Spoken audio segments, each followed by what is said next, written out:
Guys, it's that time. It's holiday shopping. We've got so much to do, so many things to buy. And Rakuten is the best way to save lots of money this holiday season because you can stack holiday sales and deals on top of cash back to maximize your savings at over 3,500 stores. Join the 17 million members who are already saving. Start all of your holiday shopping at Rakuten.com or download the Rakuten app and start saving today. Your cash back really adds up. The holiday season is all about reconnecting, from festive gatherings to friends to special moments. And we want to have that opportunity to dress up and do our makeup and our hair, which you really want it to look the best. And you can do that with Nutrafol. The cold, dry air of the winter can be unforgiving, but your hair doesn't have to suffer. For a limited time, Nutrafol is offering our Juicy Scoopers $10 off your first month subscription and free shipping when you go to Nutrafol.com and enter the promo code JUICYSCOOP. Find out why over 4,500 healthcare professionals and stylists recommend Nutrafol for healthier hair.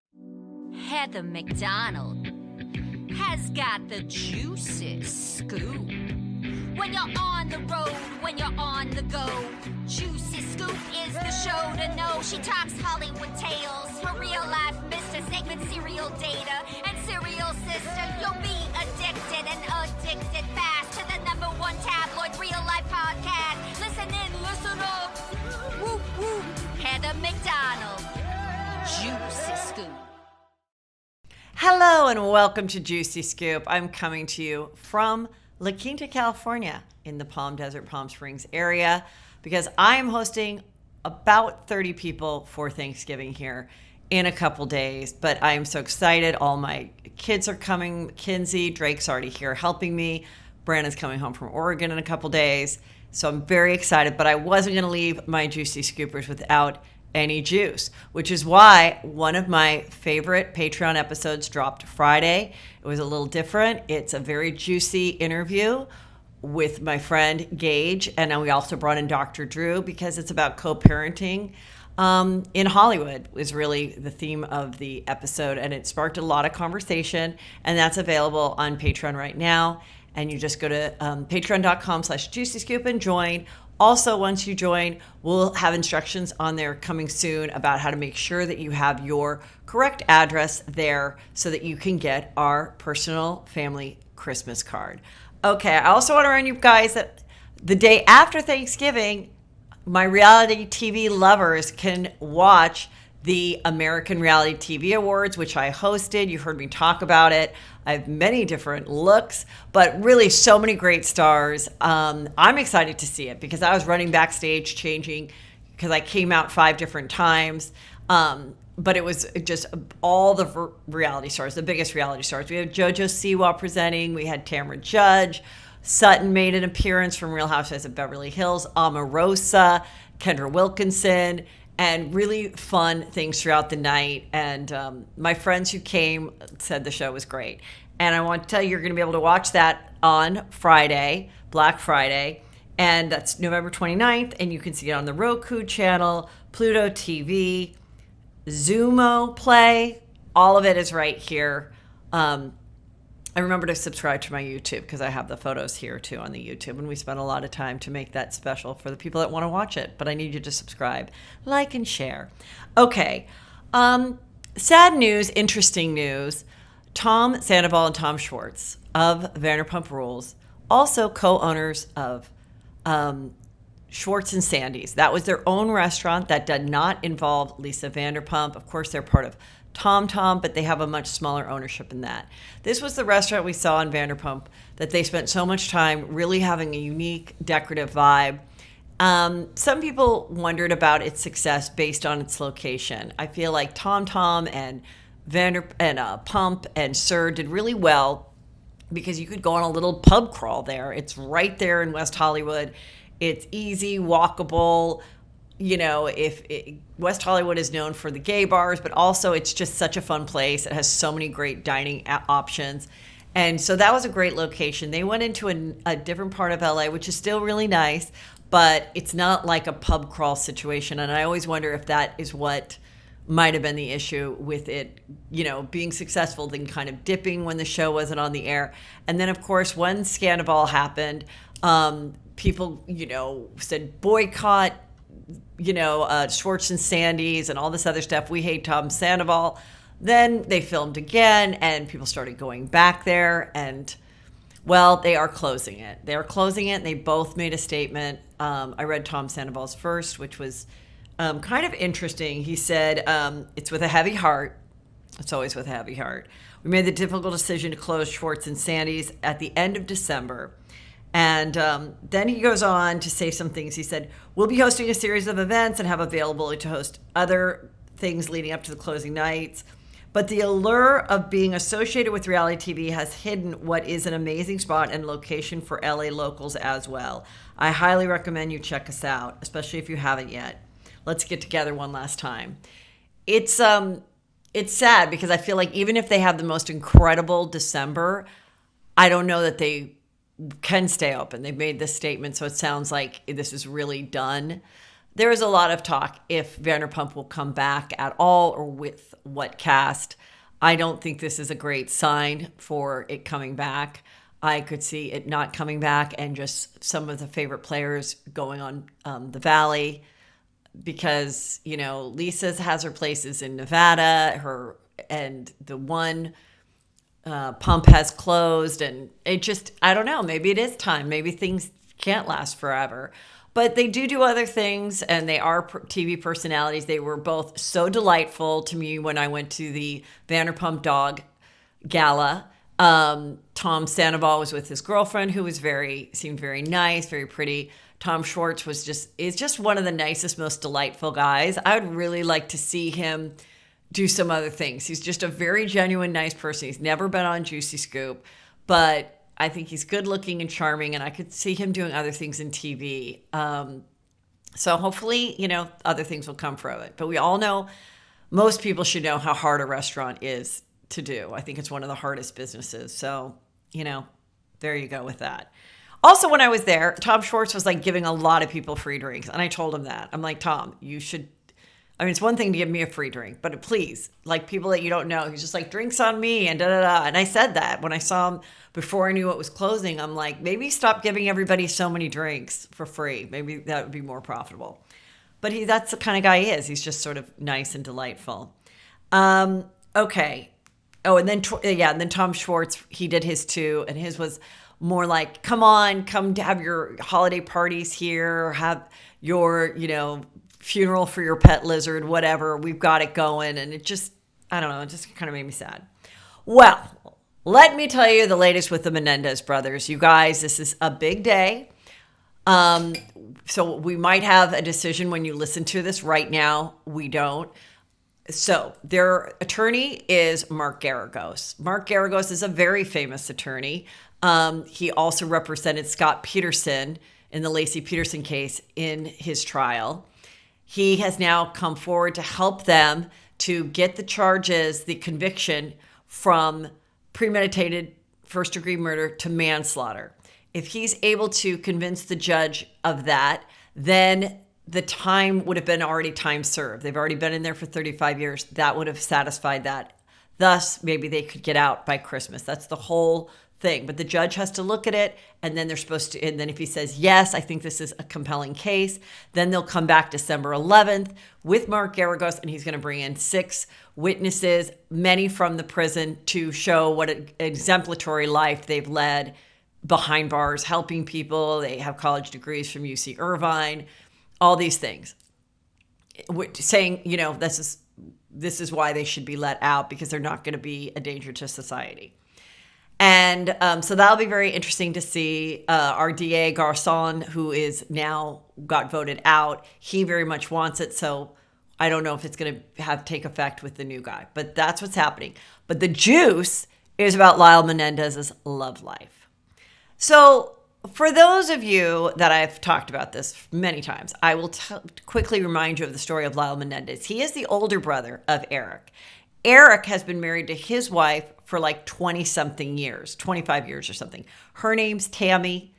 Tammy has a daughter from a previous relationship, a previous marriage, and that guy is no longer alive. And then in that, she connected with Eric. And so her daughter only knows Eric as her father. They move close to the prison and they visit him all the time. There is no conjugal visits for the level of convict that they are in California. So these people have never had sex, but it appears that in the photos and stuff, they can hug, they can take a photo, they can like talk and hang out. So he has his wife. His older brother, Lyle, is divorced. He was married to a girl named Anna Menendez. Anna Menendez was shocked when she found out after marrying him because she fell in love with him watching court TV. This girl came from Chicago, was living with a struggling actor whom I met, and every day he came home from not getting an acting job, he'd see that she was watching court TV. And then one day, Lyle Menendez called from prison and said, "Put my girlfriend on the phone." And he's like, "What?" And I jokingly said, "Well, you know, he's on TV and you're not. So maybe that's why your girlfriend was so starstruck by being with Lyle." She marries him, finds out many years into it that he is seeing other women, meaning they're coming to visit him. He's corresponding with them. She found out he was cheating on her in that way. They get divorced. Then he meets this girl, Rebecca. Rebecca and Tammy have been working together, hoping that there's a chance that they could one day be with their husbands outside of prison. Now we're so close to this happening. And Rebecca has she announced her separation from him because he has a new girlfriend. Lyle has a new girlfriend. She's 21. He is like 55 or 6 or something. She's 21 she's British, came over here. They have taken photos in the prison-like area. Here they are. She's a cute blonde, and they're supposedly in love. But then Daily Mail and Radar Online are also reporting that he has another lover, a guy named Chino. Chino's been in the prison, and they've been going on. They've had this going on for 2 years, allegedly. People in the prison say they're cuddle buddies. They sleep in the same bunk. And he, according to the people in the prison, Lyle is the woman, per se, in the relationship. So I don't know how Chino feels about Rebecca or this British girl or what's going to happen to Chino if, in fact, Lyle gets out. But, and I wonder if any of this stupid news will make anyone feel less or more sympathetic to the plight of Lyle and Eric getting out. You know, being that he's a cheater, does that mean he's really a liar? You know, did he ever lie or exaggerate about anything that went on that maybe caused him to kill the parents? But there we are. This was interesting, and I just heard about this. It popped up. But this guy did a YouTube video. He said his name is Choke No Joke. And he went to Jamie, according to him, he said, I went to Jamie Foxx's stand-up, which is going to be a Netflix special. And he said in the taping, they did like 3 tapings, and he said he was there, that Jamie Foxx said, I'm the one who called the FBI on Diddy because he poisoned me. And I guess a couple other people that have been in the audience have attested to this. Is this true? Is this a joke? Was it a throwaway something? Is it going to really make the special? Is the goal to have it get out, have us thinking, is this really going to be it? Like, is this, or was it never said and it's being put out there so we make sure we watch it the moment it airs? Kind of like Chris Rock's Netflix special was done live, and that was the first and only time we had any video of him talking about when he was slapped by Will Smith. And I wonder if, if he never practiced that in front of anybody. If I was going to drop a bomb like that on my special, I wouldn't be doing it, a couple months before at the Irvine Improv for 5 times in front of, thousands of people. I wouldn't be doing that. So is that true? We never really knew what happened with Jamie Foxx's health scare or what. But he was recently in Atlanta, and he was also singing karaoke with Real Housewives. So who knows? The point is, he's healthy, he's doing good, he's got a Netflix special coming out. What he knows about Diddy, I don't know. But I mean, that would be pretty juicy if in fact he really is saying that joke or not. This model is saying that she was hired to work on a music video and Kanye was very gross in the way he described her. He's like, she's Asian. He's like, I want that Asian girl right there. And then he was like sticking his fingers down her throat, and she was scared and violated. Now, this was like 10 years ago, but that's one lawsuit. He's got the other lawsuit from the previous assistant. We've gone through that one, who said that she was privy to all these weird texts from him that he would send to her about Bianca and wanting to follow Bianca and wanting to follow Kim Kardashian, and then tormenting her, saying like, oh, I actually drugged you this one night when we got together, all these things. So there's all these different lawsuits now against Kanye as well. I don't know if he'll be at Kardashian Christmas. I don't know if Scott will be there either. I won't be there. You know, I got the boot. Okay, anyway, because I talk about stuff like this, who cares? The juicy scoopers are worth it. You deserve all the juice, which is sometimes when I put out juice, whether it's here on Patreon, people will be like, I don't know why she did this. I don't know. Given the opportunity, don't you want to hear the juice? Aren't I doing my job? Okay, this is very sad. So Liam Payne was buried. He had his funeral. But there's really more to this story. And according to TMZ and their investigators, they believe this is what happened. So yes, Liam Payne was probably most likely, on drugs. We know he was on drugs. We know he was on alcohol. And according to witnesses, he was acting erratically in the lobby of this hotel. 3 men that worked at the hotel were probably instructed to remove him and put him in his room. And they did that. And when they put him in his room, they allegedly locked him in there so he couldn't get out. And then even one person then called the police and said, we're worried about this guy. He's in his room and there's a balcony there and we're worried about him. When he was found, so then we know that he jumped off his balcony. At first, people thought it was suicide. Other people thought it could have been like a psychotic break brought on by maybe some type of hallucination, drugs or something. But now people believe that was never his intention to end his life, and that he was somewhat coherent, because when he was found, he had a backpack on with items. And also there was another bag found on the balcony right below him that had whiskey and some pills, and it actually said for Liam. So the thought is, was he attempting to jump down to the next balcony, get out? Because according to his friends, he has like a real issue with being trapped in a room. It happened on tour at One Direction.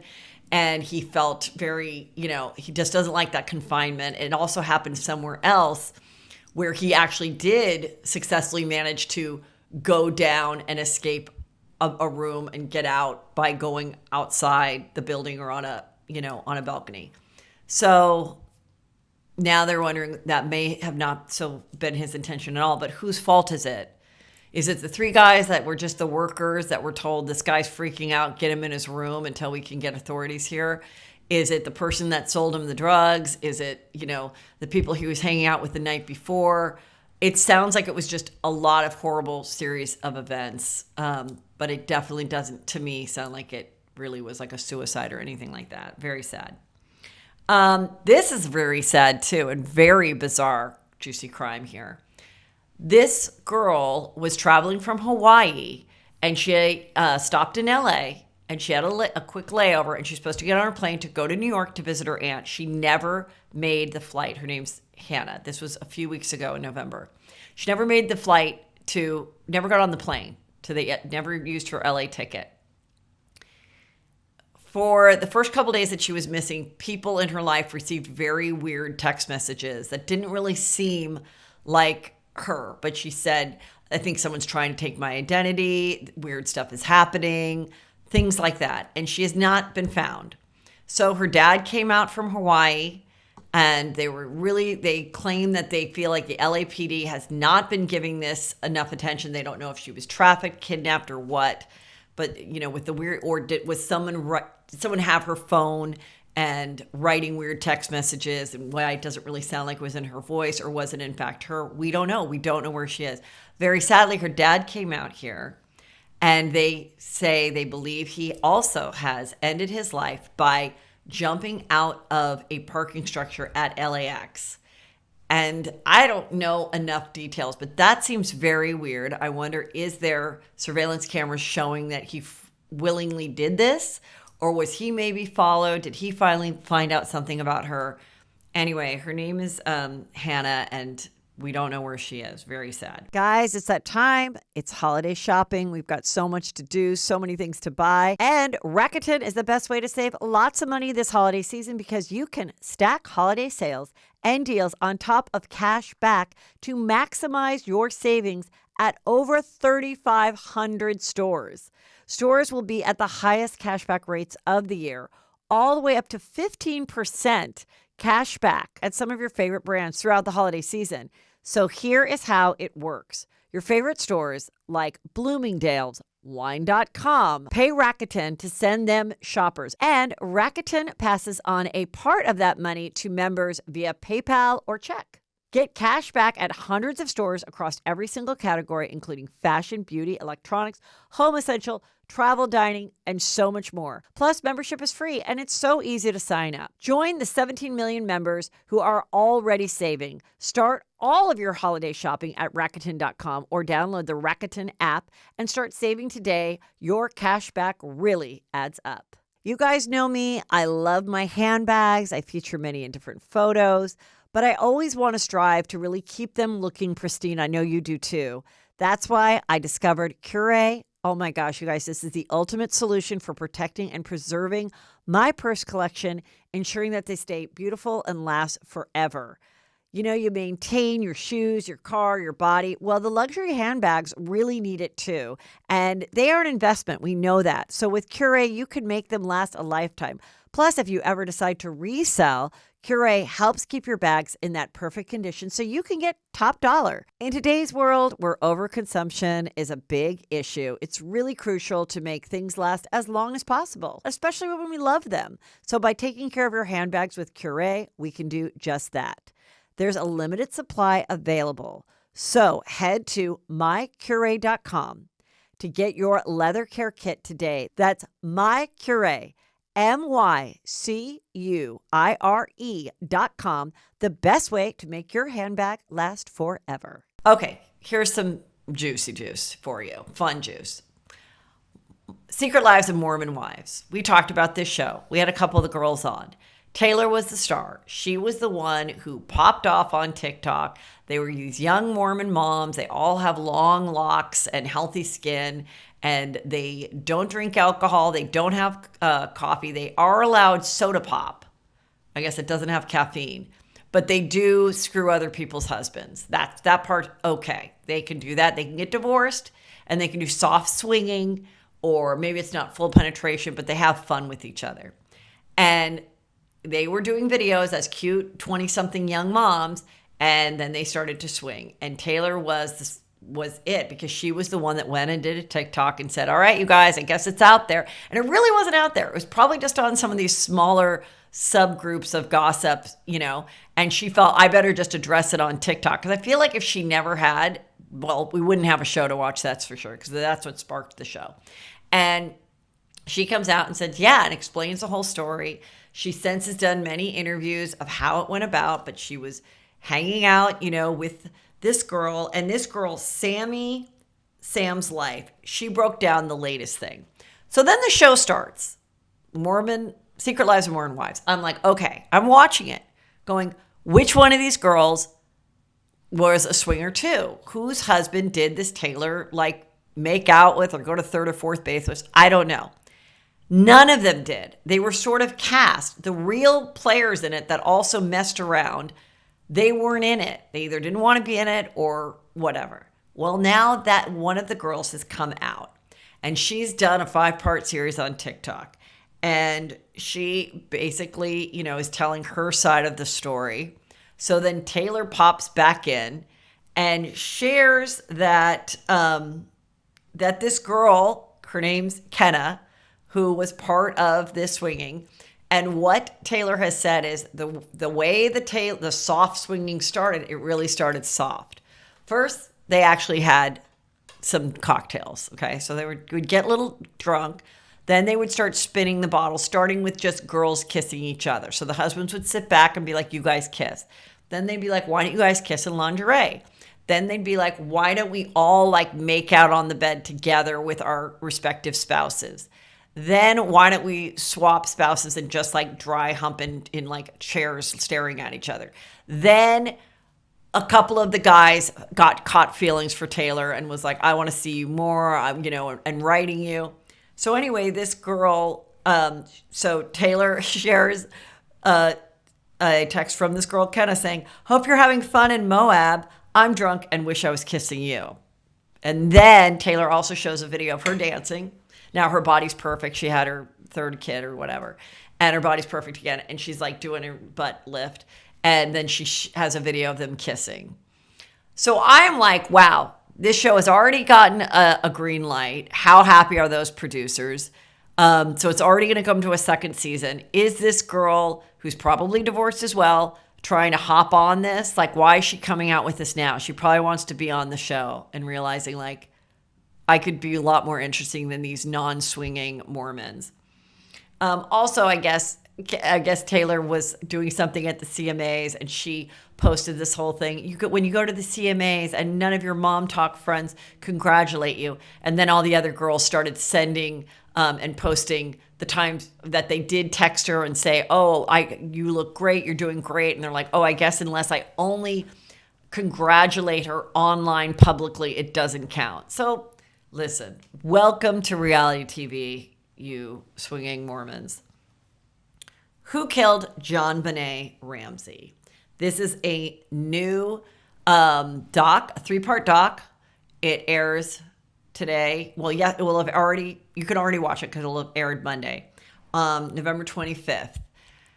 And, we all have people that are home or around. And if you are a family that likes to watch documentaries about murder, as I do, it's real fun when you have someone like my sons and daughter who may not know the story like I know it. Like, one of my frustrations with all these docs is I'm like, God, can someone just do a doc on something I don't have complete, extended knowledge of? Like, I've watched everything.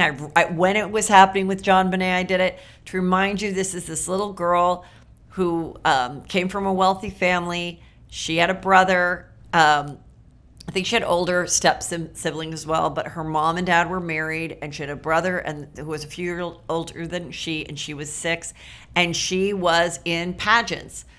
This is before Toddlers and Tiaras got going. People were just starting doing pageants. I found it fascinating. I had nieces and nephews that did the pageants, and it was an interesting vibe of like how much it cost and do all this stuff. So when she passed, which was horrible, so she was murdered on Christmas Day. The family found her, and there's a lot to it. They originally thought the parents had something to do with it. There was a long ransom note that they found. That was like 3 pages long. And in the investigations that I remember seeing on 2020 and Dateline and all these different docs, the handwriting experts believe that it was way too similar to the mother. The mother has since passed of cancer. They always claim they were totally innocent in it and that somebody must have broken into the home, kidnapped their daughter in the middle of the night, assaulted her, and then they found her in their basement within that day of not waking up that morning, Christmas morning. She's not in her bed. They didn't know where she was. They found her that day. There was another documentary that was done a few years ago, and I actually interviewed the people that did it. They had to do a cease and desist. They couldn't talk about it. There was some big lawsuit that came from the Ramseys because they believed that the boy, they concluded, these like forensic FBI specialists that go deep into the Jon Benet murder, they believed that the son killed her like a 9-year-old.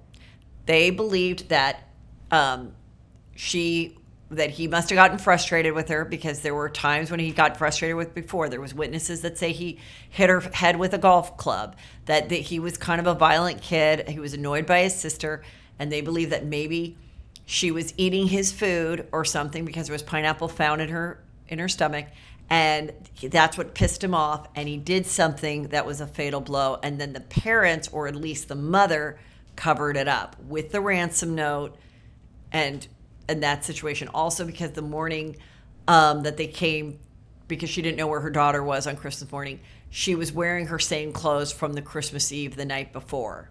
She said, I just threw on my clothes.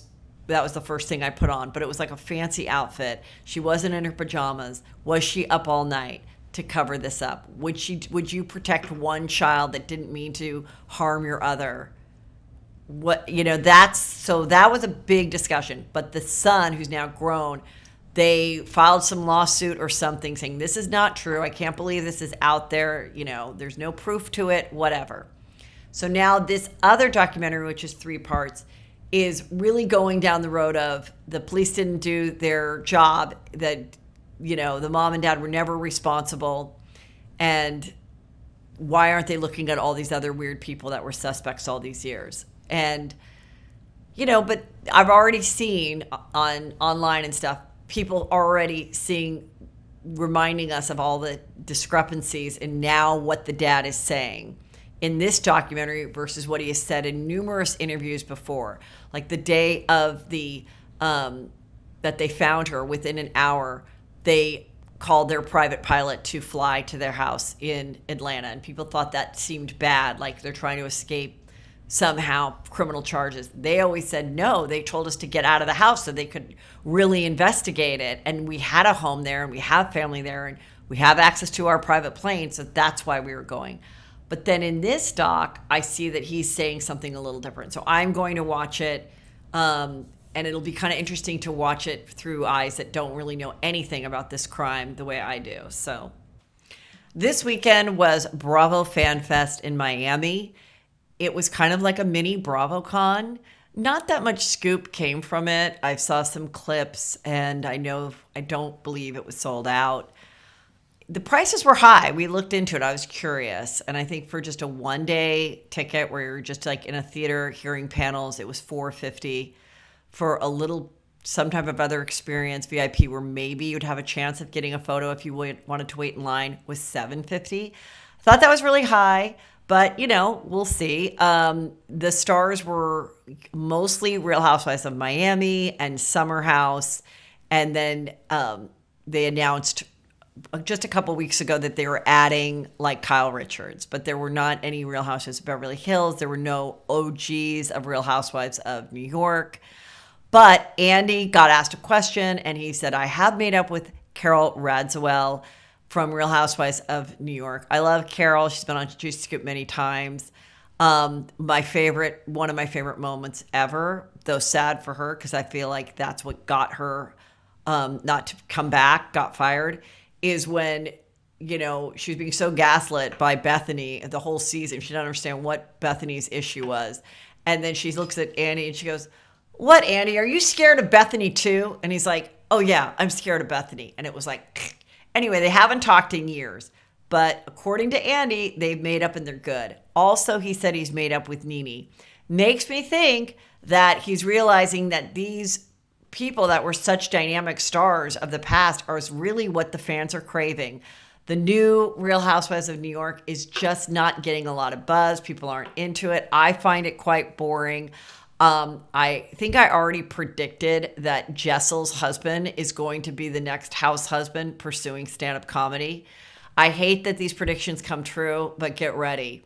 Because they did such a cringy thing. Their whole storyline is, should we go and get our embryo and have that girl? And he's like, I don't want another kid. We have twin boys. And she's like, well, I do. So they do a Zoom with this therapist from Mexico, which I'm like, you're in New York City and we're not in COVID. I can't believe that you can't find a marriage therapist in New York. That would really, this is a common problem for people of a certain economic state where it's like, this isn't about money really. It's about, and we can decide when to put it in and everything because we're in the IVF world. Meanwhile, he decides, because the guy's Mexican, he's going to eat chips and salsa during the therapy session. And she's like, And she's like, I mean, with him, it never stops. It's like if you're married to Kevin Hart or Dave Chappelle. No, it's not. We're watching the show. In fact, not many of us are watching the show because it's so fucking boring. And you're not that funny. He's trying to be a food influencer and thinks this is going to be a step to stand-up comedy. I don't blame him. He all of a sudden cameras are following him around. He's on a major TV show and he's like, wow, I just skipped 100 steps. I could go on tour with Dave Chappelle. I could open for Dave Chappelle. And this is what happens. These people are delusional. So then I started going back and watching the original Roni, and it is just the best. You can see it on Peacock. It's so good. It does piss me off that every time I go on my Peacock to watch more, I have to click on the new Roni just to get to the old Roni of Luann, Jill Zarin, Bethany, Alex McCord. Oh my God, it's so good because they're not famous. They don't really know what's going on. They're just starting to get famous around the season 3. And it's fascinating. I think more and more they're realizing that, you know what? These people were interesting to watch. Even though we let some people get in our ear that complained that, oh, you know what? They're, politically incorrect and they're too old and they're getting sloppy. It was magic. It just was. I don't know. So hopefully we can see the return of Nene. If Carol ever wanted to come back, I think that would be fantastic. Maybe they'll create something different. I always like going on the Ultimate Girls Trip. We'll never see the Moroccan trip, but we could do another one. And so anyway, but there was very little scoop that came out of the Miami mini BravoCon thing. From Miami, Julia and her wife, Martina Navratilova, I don't say her name wrong, the tennis player, they did adopt twin boys. I don't know how old they are. Alexia wants to get back with her husband, Todd. He hates doing the show, and that's why they're separated, but she still loves him and is desperate to get back with him. Lenny and Lisa's divorce is final. We know that Dr. Nicole has left and that they hired her husband's ex-girlfriend. She's the new housewife. Probably why she left, because they're really rich and they don't need it, and she just had another baby. But also, really?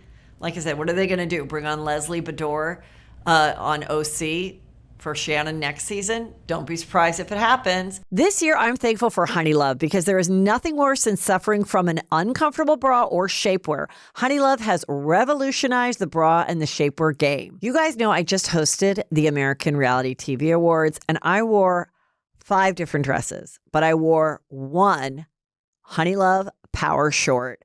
This was so comfortable. It worked with every dress. It lifts the booty, gives me a cinched out waist, just the mid thigh. It's so comfortable, goes all the way up to the boobs. It was so perfect in every dress. It was easy for them to put my mic pack on like a real reality star. And I absolutely loved it. Treat yourself to the best bras and shapewear on the market and save up to 50% off site-wide at honeylove.com/juicy this month only. Inventory is limited and the sale ends soon, so don't miss their best deals of the year. After you purchase, they'll ask you where you heard about them. Please support Juicy Scoop and tell them I sent you.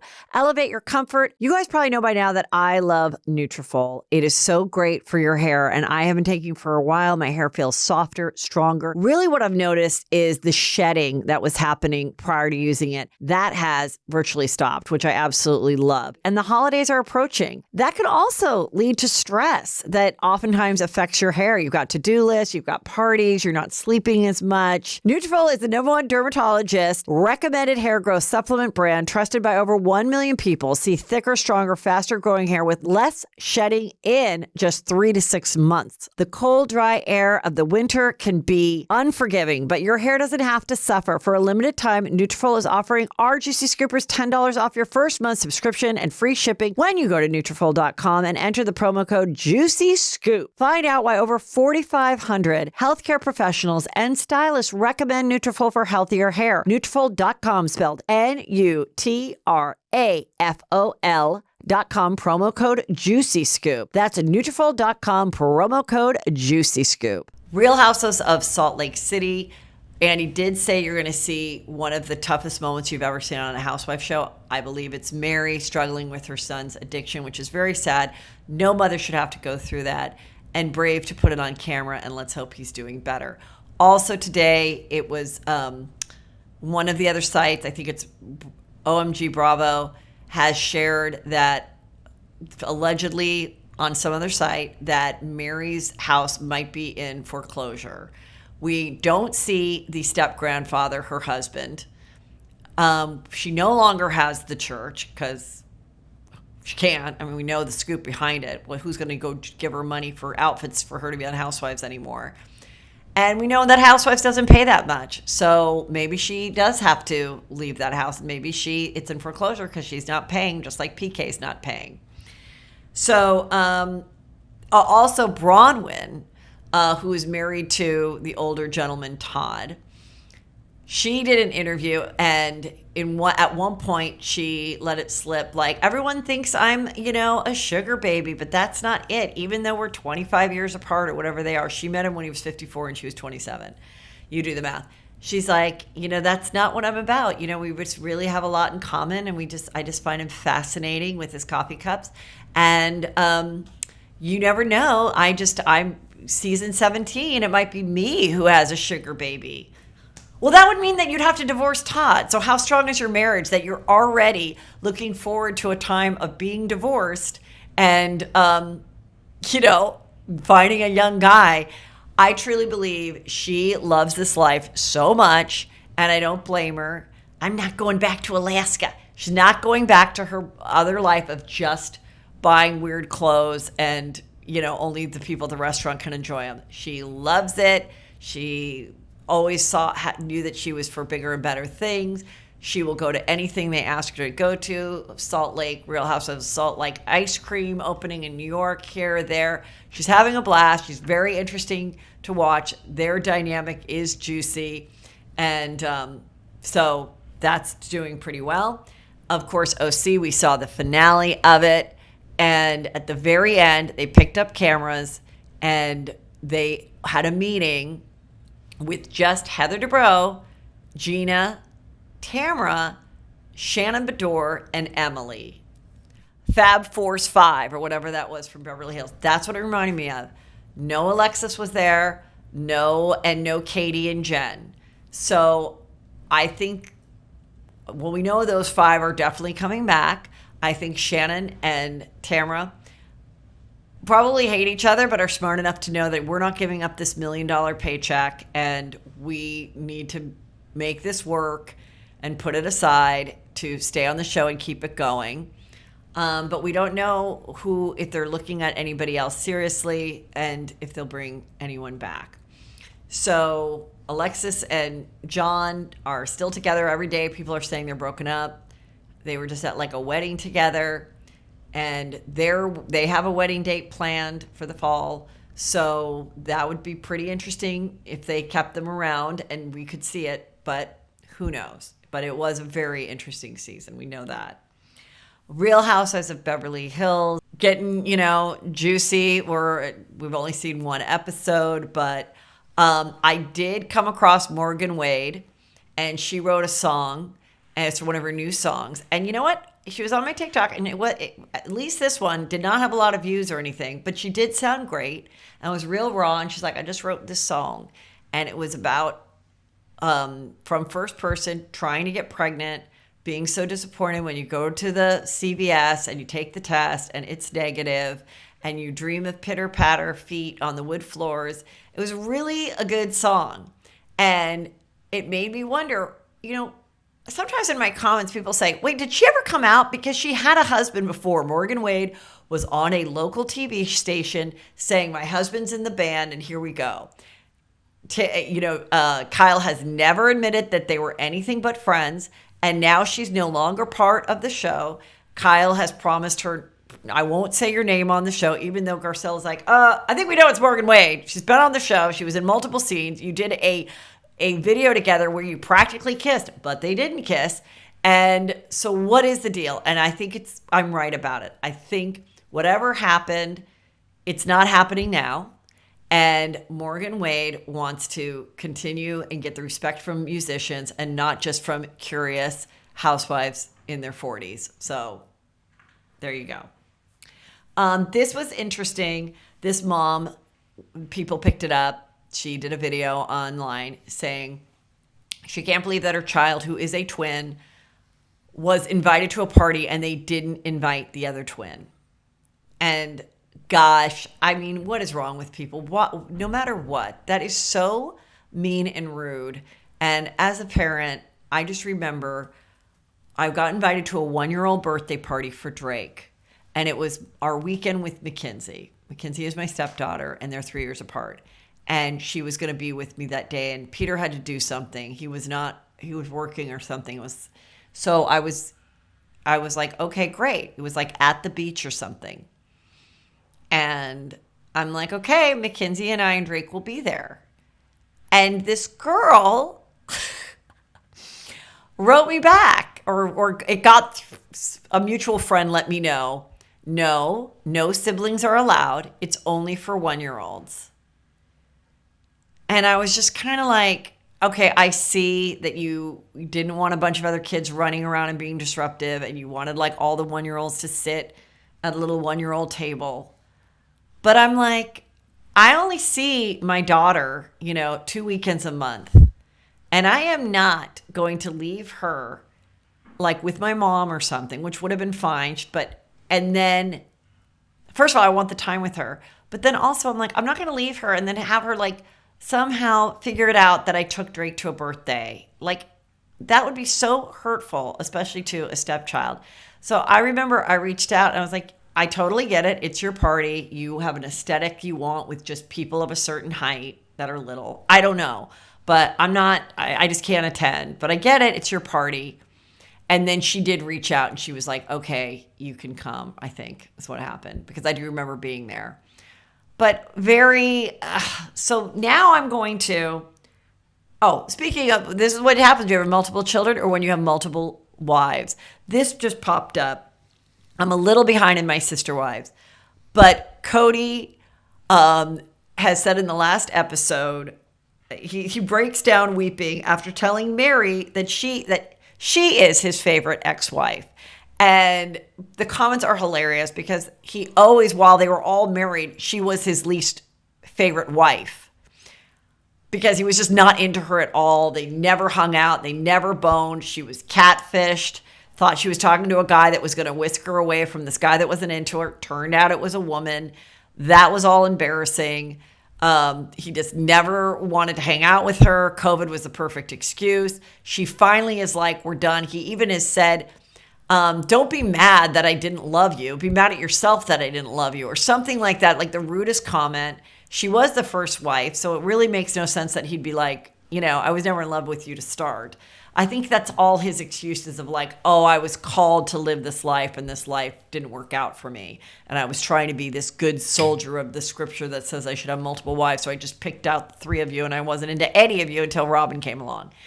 Anyway, now he is no longer with Christine or with Janelle, but he said, Mary, you're my favorite. Yeah, I think that's totally true. I think people he's like, yeah, you're the easiest ex-wife. Like you don't really say a lot of mean things. You weren't difficult. You're not in love with someone else like Christine, shoving it in the faces of the viewers. You're my favorite ex-wife. And I just think that's hilarious. Lizzo is thin. You guys, for my Juicy Scoopers, please find the episode where I predicted that Lizzo would get thin. It's probably around 2 years.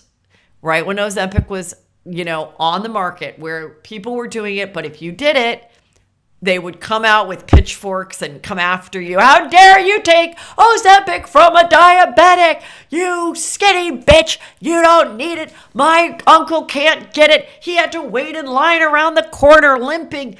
Okay, well, now we know that you can get it. It is still expensive. But there's a lot of other places you can get it, which is the semaglutide, whatever, knockoff of Ozempic. The shots you take once a week. Jim Gaffigan has a special out. He's a very funny comedian called Skinny. He's thin. He always struggled with his weight. He had a lot of funny jokes about being a dad of 6 kids and eating crap food. He's a clean comic. But he's brutally honest about why he's thin. And he says it's Ozempic, basically. And I don't think Lizzo has come out with it. Of course we know it. But again, if she doesn't want to, she doesn't want to. But she wants to be thin.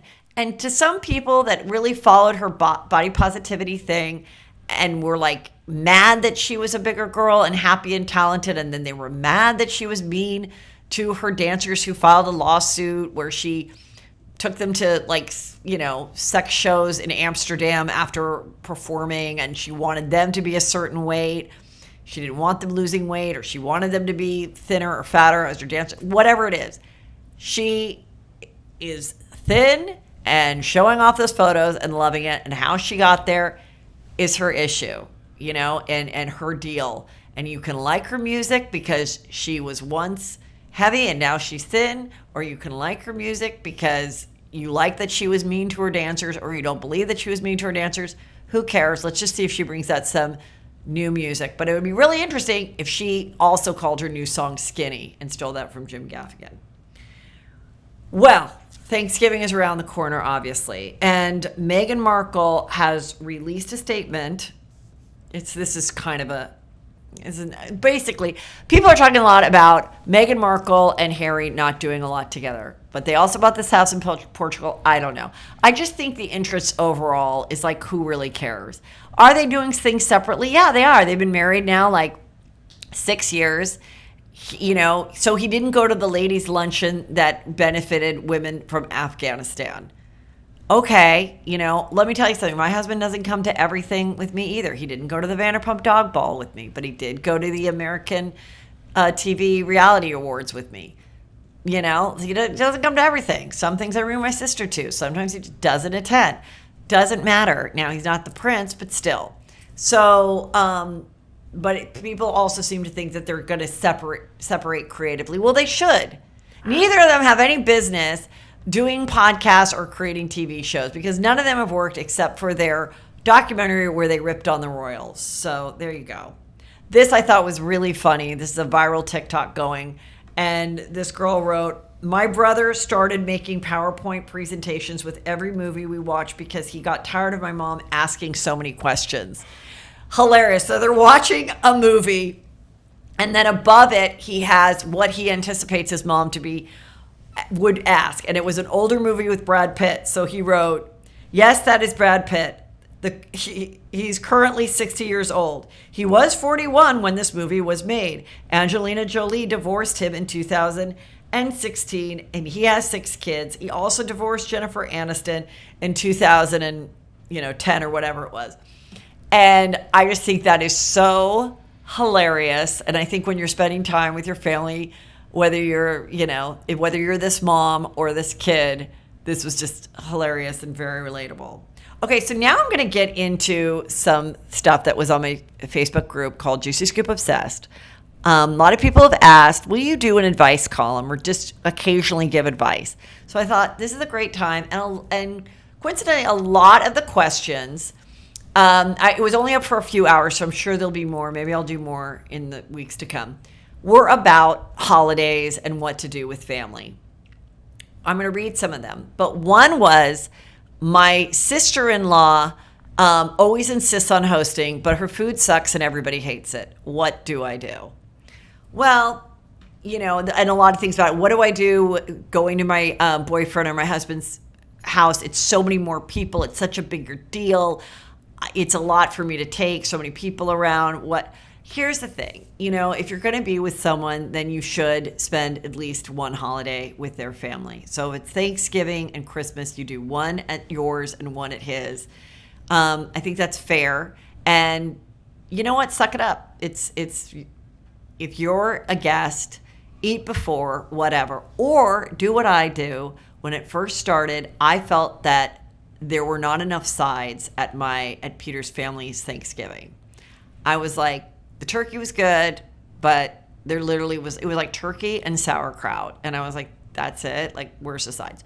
So then the first few years I never hosted, but I started to bring more and more and more sides to when I wasn't hosting.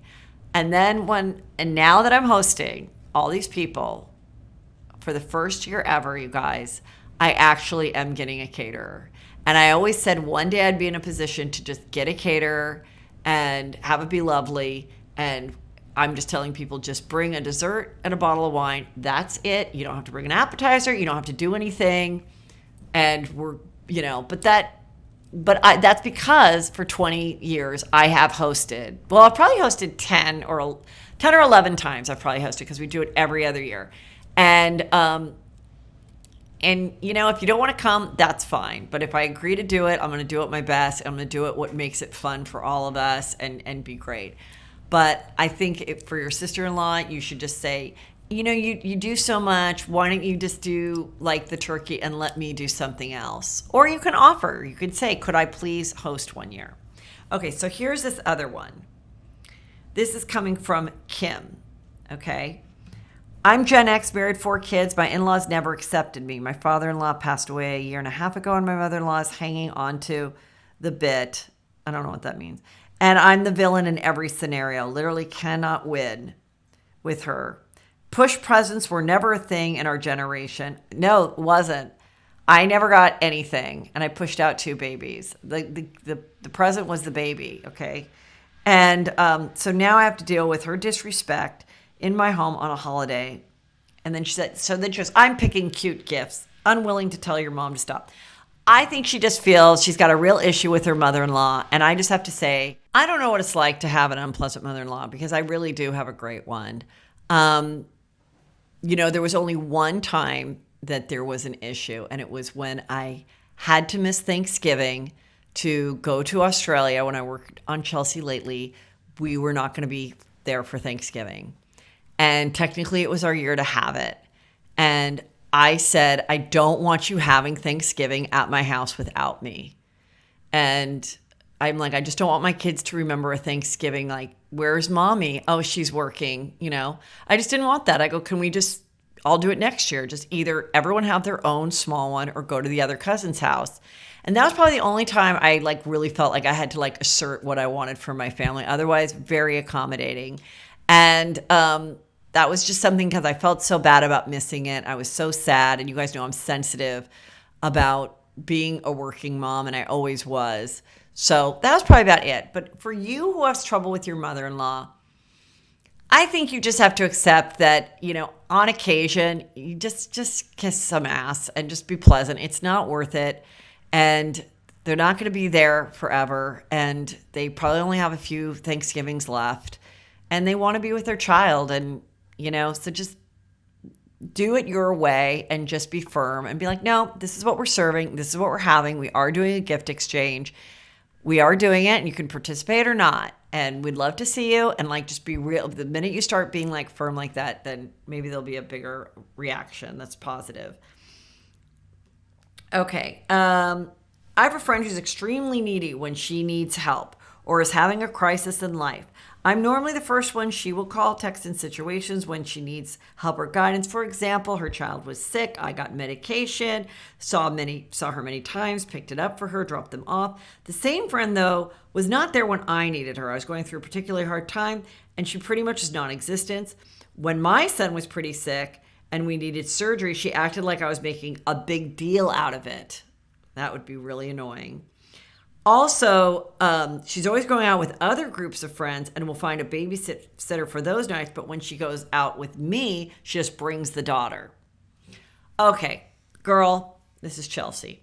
Listen, this friend doesn't really care that much about you. She has you in a category where speaking of classic Real Housewives of New York, when Kelly Bessimone says, I'm up here, Bethany, and you're down here. She sees herself as more important, entitled, and you're lucky for her presence. And therefore, when she goes with her other friends, she sees them in a different light where she's like, oh, I don't want to bring the kid. I really want to party. But I'll see my friend who I like, but I'm going to bring my kid. I'm not going to pay for a sitter, and I'm not going to miss out on time with my kid because it's just this girl, Chelsea. It's just Chelsea, whatever. But it's really important that you recognize this, and this is what you need to do. You need to pull back and really kind of notice, now, when's the next time she reaches out to you? What is it for? Is she inviting you to something? Is she asking you how you are, or is she just needing your help with something? Or is she just bitching and complaining? Kind of keep a little like log of it, and to kind of figure out if this friendship is really worth your effort anymore. Or if you do pull back, maybe she will, maybe that's changed the dynamic, and maybe you'll realize, no, she really does care about me. That's just her. And she is there, and she is a good time, and maybe it's in balance, but I'm down for it. But you really need to kind of test it out, because one thing this year has taught me is that I definitely had a different perspective of friendships, and they weren't. To them, it was a transactional thing. They didn't really care about me. And sometimes it takes things to crack it open and for you to see it clearly, as hurtful as that might be. So good luck with that. Okay. I'm the same age as you, and I want to start traveling. My husband is not keen. I'm thinking of buying a camper van bus and heading off on my own for 6 months. What would you do? Well, I never want to be in a camper van bus because I just don't know how to do anything, and that would be terrifying. And that's not something I really think is a great idea to do by myself. I do understand a lot of women, once their kids are grown and they're of a certain age, want to travel, and the crotchety old man doesn't really want to. Do not travel because the crotchety old man.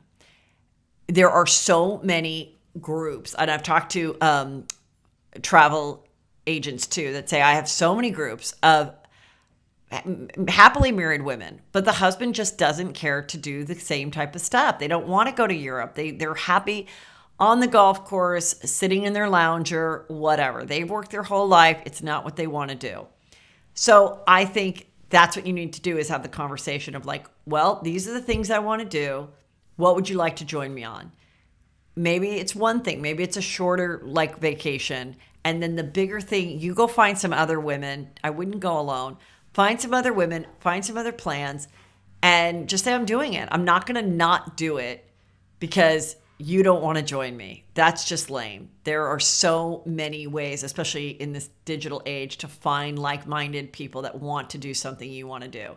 So 100% go do that. But also don't be resentful of your husband. If he brings up something that you don't want to do either, then you need to speak up and go, that's not really it's not really how I want to spend my time or my money. I'm not into it.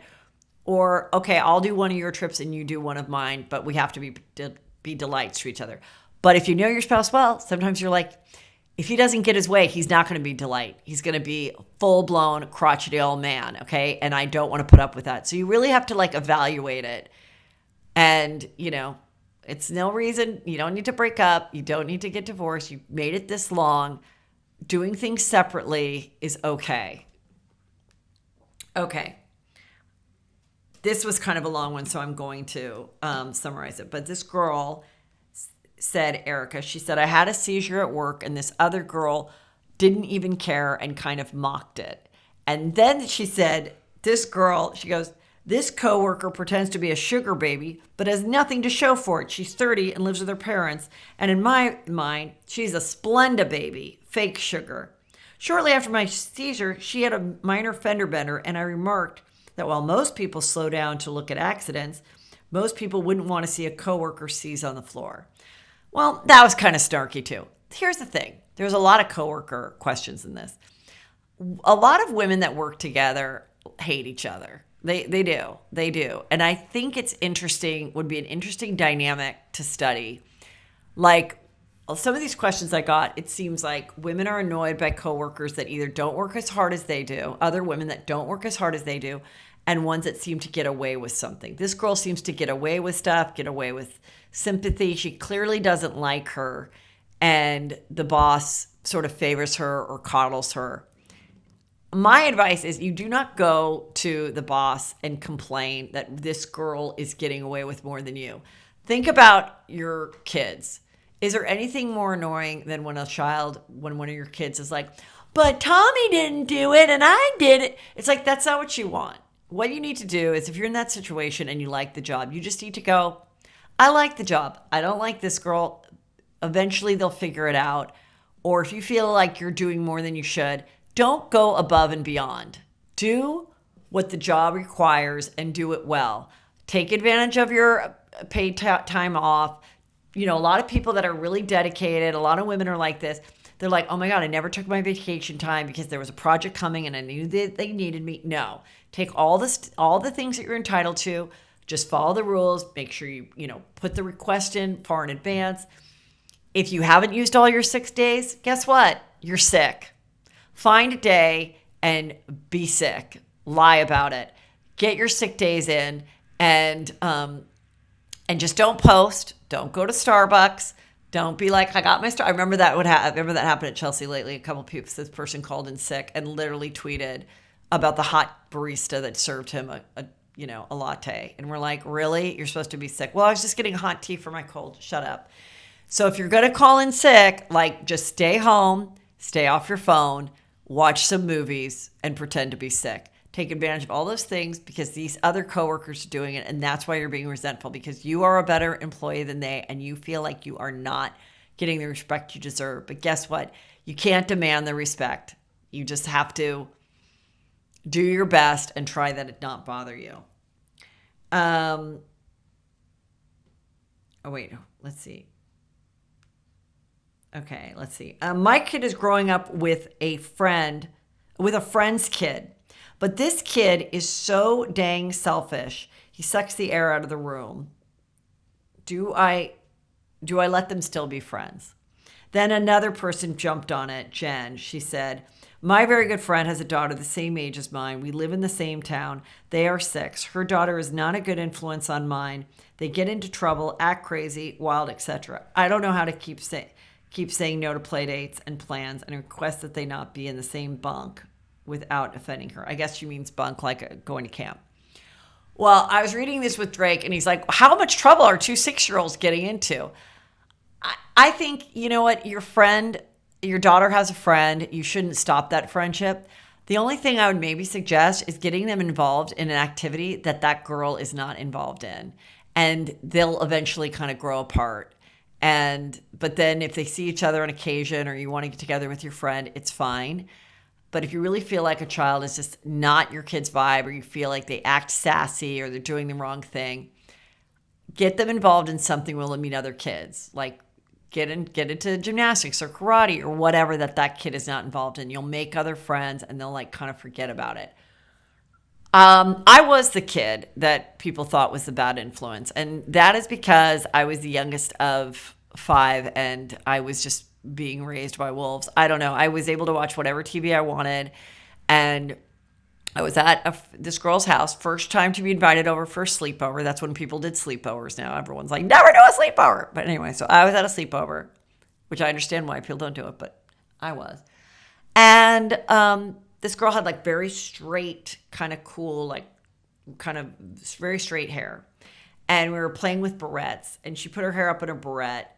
And I'm like, that looks good. And she goes, oh, my mom doesn't like me wearing barrettes. She says it looks cheap.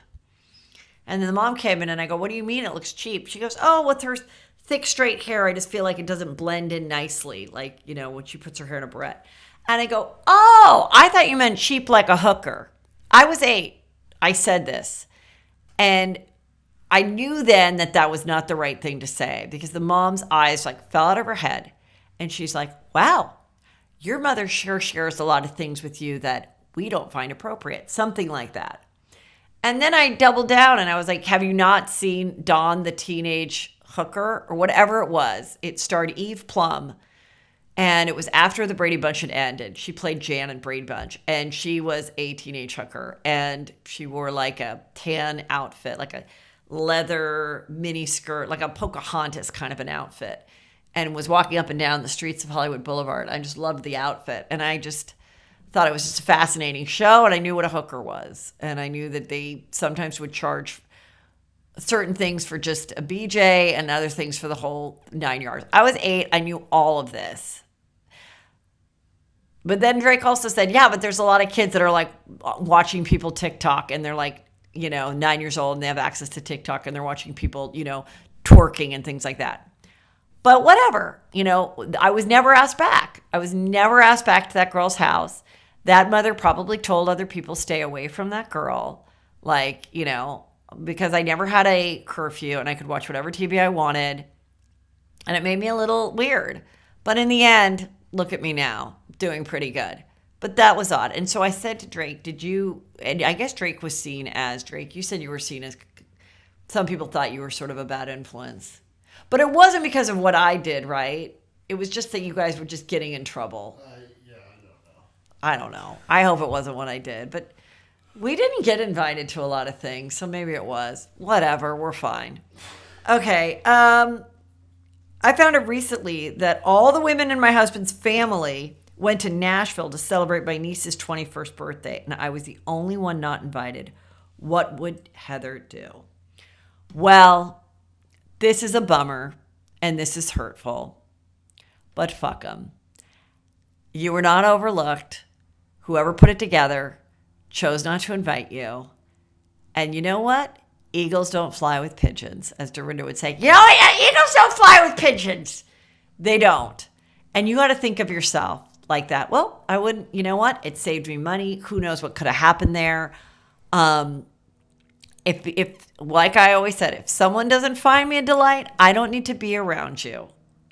As someone that has had a weird couple of years, there's enough people in this world that do want to be around you. And even though it's your family, so what? It is hard. It is hard for it not to bother you. I totally get it. I am not someone that just can put on the blinders and have shit not bother me. But I wouldn't make this a big deal with your husband. I wouldn't cause drama with the family. I would just be totally fine with it. And probably you not caring, maybe the next time there is something, they will invite you because you're just like, oh, all right, whatever. It's a bummer. But, there's a reason life's rejection is God's protection. Maybe something will happen in that Nashville trip that'll show its ugly head and you'll say, maybe it was best I wasn't invited or something like that. But, it's that whole let them theory. Let them do their thing without you. You're fine. The company where I work is going to close soon. My husband wants me to keep working to look for a job. From home in the same company, but I will receive a severance package. And frankly, I want to stop working for a while and not look for another job. He said it's okay, but he's not happy about it. I've been working in the company for almost 12 years. Is that okay to stop working and relax for 2 to 3 months? I've never done that before and I'm 50. Yes, it's okay. Yeah, it's okay, girl. You know what? Hopefully your husband's not a juicy scooper. Why don't you just pretend like you're looking for a job? Just be like, okay, that sounds like a great idea. I would like, maybe let me look into it. And then when he asks, just say, I don't know, they haven't gotten back to me. Or, well, the person that's in charge is going to be back in 2 weeks. And just buy yourself some time. And in that time, enjoy yourself. I mean, hopefully you will be okay financially. And then maybe in that time, do some soul searching and maybe see something else that you'd rather do.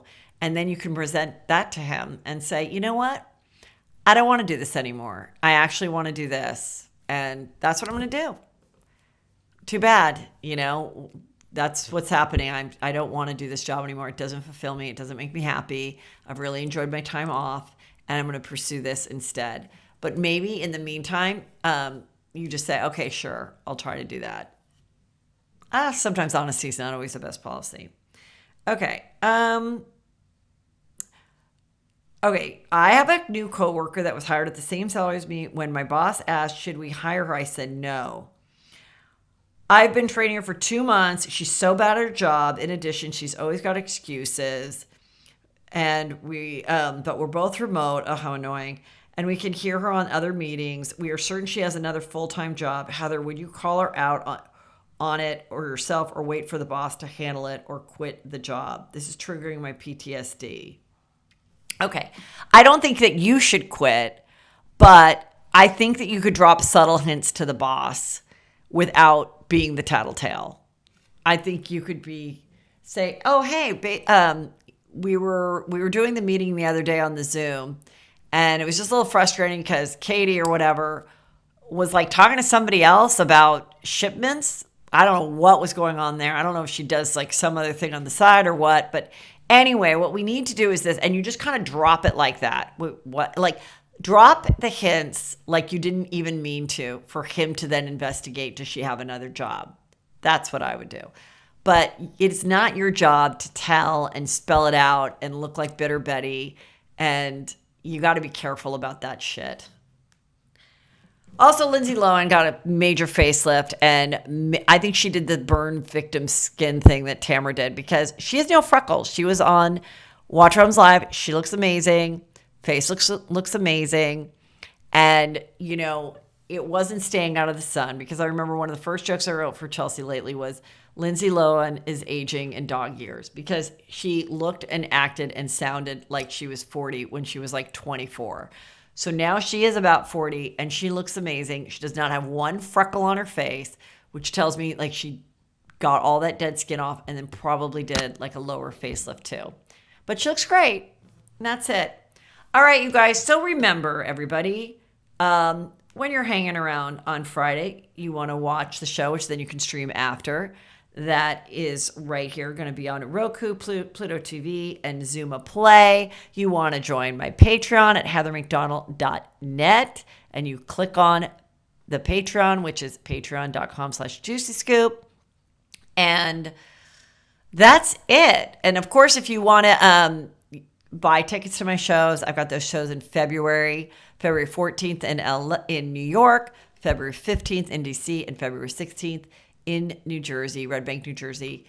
And everything is at heathermcdonald.net. So join that Patreon. And thank you so much. And have a wonderful Thanksgiving. And there, of course, will be a new Patreon on Friday and some extra juice coming your way this week. So all there on the Patreon. And you'll get your Christmas card there too. Okay, thank you. This episode of Juicy Scoop is sponsored by Honeylove. I love their comfortable bras without all that wire underneath. All of the Honeylove products are so comfortable, but they actually really do the job. They smooth you out, they give you a booty, they give you a tiny waist, and they're the best. Treat yourself to the best bras and shapewear on the market and save up to 50% off site-wide at honeylove.com/juicy this month only. Inventory is limited and the sale ends soon, so don't miss their best deals of the year. Elevate your comfort, elevate your style, thanks to Honeylove.